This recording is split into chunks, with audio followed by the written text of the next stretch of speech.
tindak pidana siapapun pelakunya, orangnya Pak, sikat Pak, tanpa pandang bulu. Tapi kalau mekanisme penangkapan yang tidak bersamaan, kalau waktu yang tidak pas, sampai ada masuk ke ranah dalam ruangan, ke kamar seseorang masuk. Pak, saya salut Pak sama anggota Bapak. Masuk ke kamar seseorang, ramahnya luar biasa Pak. Itu saya jempolin Pak. Karena komunikasi humanis terhadap pelaku penyidik yang masuk ke kamar seseorang, tapi humanis, itu baik sekali Pak.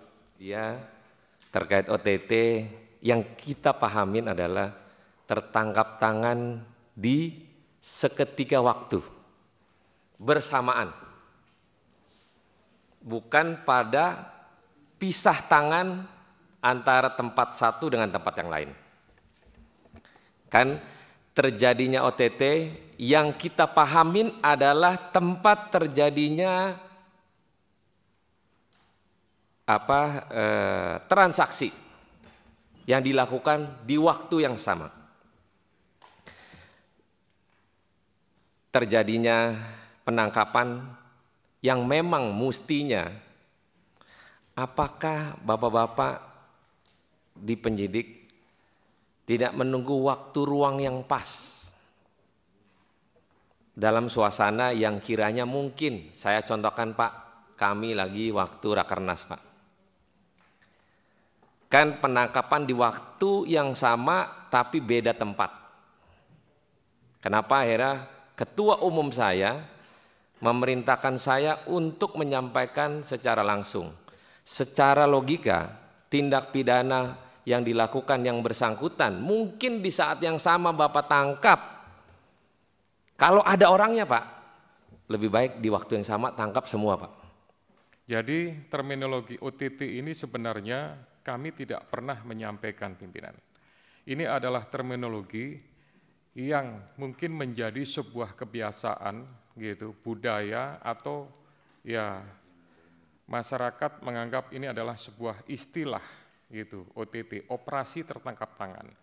Tapi kami dari KPK sendiri mensikapi atau menyebut sebenarnya adalah dengan sebutan tindakan penyelidikan sebagaimana diatur dalam pasal 102 ayat 1 dan ayat 2 kami bacakan pimpinan, bahwa penyelidik yang mengetahui, menerima laporan atau pengaduan tentang terjadinya suatu peristiwa yang patut diduga merupakan tindak pidana, wajib segera melakukan tindakan penyelidikan yang diperlukan.